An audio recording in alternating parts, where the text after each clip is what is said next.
Well, we're joined from London by music industry commentator Martin Talbot, who's chief executive of the official charts company in the UK. Now, a lot of fans have clearly been personally affected by this. You've got some people saying they'll remember where they were when they heard that David Bowie had died. How significant a moment is this, would you say? Oh, I mean, this is one of the biggest moments of recent history in terms of music and popular culture. I think across the world. You know, there aren't many times that people will remember where they were when they heard the news. But you know, this is absolutely one of them. I mean, David Bowie was, you know, an absolute colossus of the music industry and the entertainment industry, broadly as well, because he wasn't just a musician, but yeah, he was a colossus. I mean, you know, you're talking about, from a music perspective, the kind of significance of Elvis Presley, the Beatles. There aren't many others actually you could even put in the same bracket. So this is a massive moment, and terribly sad as well. I mean, I think you know, he announced a month or two ago that he was going to be releasing a new studio album, and the first word was that it sounded really good. And I think a lot of people felt that it might be the beginning of his return to a little bit more, you know, kind of open public life. And you know, maybe he would tour, and maybe he would do interviews around the album. But of course, it was released on Friday last week, and literally just a few days later, he's gone. I think it's very sad. Very sad for all his fans, very sad for people who work within the music industry, and I think very sad for lots of people who work within music. You know, whether you're some of the biggest artists in the world, you know, Kanye West and Madonna and Queen, and you know, Pharrell Williams, and you know, lots and lots of people have come forward and said how influential and important he was to them.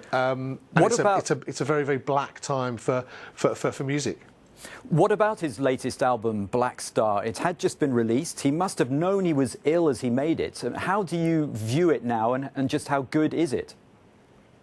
I think it's a remarkable thing, actually. I mean, his longtime producer Tony Visconti has said you know, already that that, you know, his life was a work of art, and actually his death was a work of art as well. You know, now listening to the album, which is a very dark album, which talks about, you know, going up to heaven, looking down on the world, and even in the video to the first single, Lazarus, you know, there's an image of him kind of rising up from a bed as if he has passed away. Now there are all kinds of messages being seen from within that, and clearly he knew what was going to happen. He knew that even if he was going to be around for a short while after the album release to promote it, or to be around to see it being successful, I think he knew that it wasn't going to be long afterwards, and it was certainly going to be his last contribution, you know, as an artist, as an iconic kind of music artist. And in that sense, I mean, you know, it will be, I'm sure, over many months and years, there'll be lots of poring over the album, and people will be going back and reappraising it and looking at exactly what it means. But it does seem quite clear that when he was recording the record, and certainly when he was preparing for its release, he knew exactly what was happening. And you know, he'd been ill for 18 months, we now learn, and that's clearly the backdrop to this very dark album. Much has been said about David Bowie's career, about how he constantly reinvented himself, that he was always ahead of his time. How true is that? I think that's right. I mean, you know, it's remarkable. I mean, you talk about artists such as, you know, Elvis Presley and the Beatles, and as I said, there aren't many other artists who you would hold at the same kind of area as David Bowie, who you would consider to be, you know, of that kind of level. But their careers were actually relatively short-lived. I mean, you know, from the moment that he released his first record to, you know, to the day he died, I mean, Elvis Presley literally 21 years. The Beatles were over within, you know, less than a decade. You know, within a decade, in the 70s alone, David Bowie, you know, produced half a dozen, depending how you view all of his music, he produced certainly half a dozen, maybe 10 absolutely seminal, incredibly important records. But each time kind of reinventing himself and you know, appearing as a different character, whether it was, you know, the original David Bowie who was you know, previously a kind of avant-garde actor, through to Ziggy Stardust and Aladdin Sane and, the Thin White Duke, and, he came out of this era of that's now, well documented, of a huge amount of drug abuse in the second half of the 70s, and then, came out with Scary Monsters, a different character again, and then Let's Dance in the early 80s as a kind of soul boy. Even within that period, he packed so much in to that particular period. It's remarkable. And on top of that, he almost single-handedly invented stadium music. With the Glass Spiders tour, amongst others in the late 80s, he created this concept of a superstar going into stadiums and putting on shows of that size.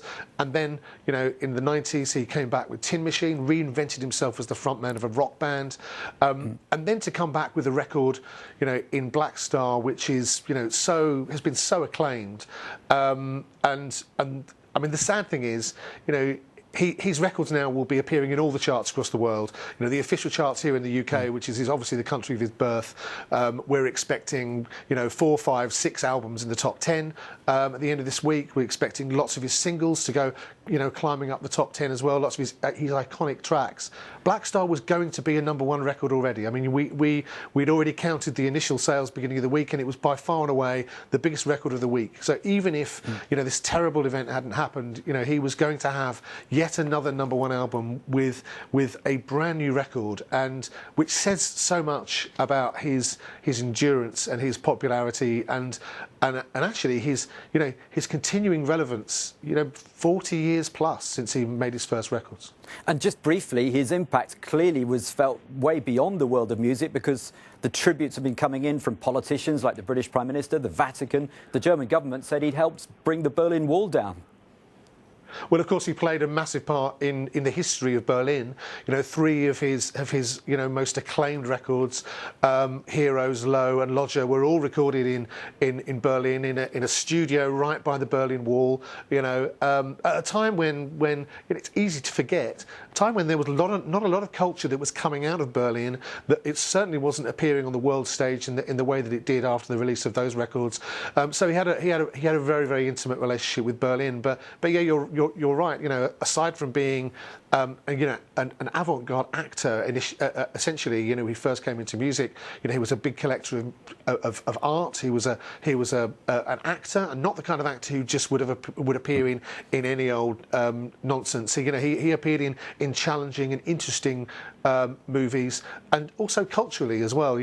Both as a glam artist, Martin, and somebody who played with sexuality, with gender politics, who was one of the very early artists, very early, characters in the public eye to come out as gay or as bisexual in the 1970s. He portrayed himself as this kind of otherworldly being, this alien, somebody who didn't fit in within society, and for lots of people that was incredibly powerful, incredibly meaningful, and he'll obviously be remembered most for his music, but David Bowie isn't just about his music; he's about so much more besides. Martin Talbot from the UK's official charts company, thanks very much for joining us on Euronews. You're welcome.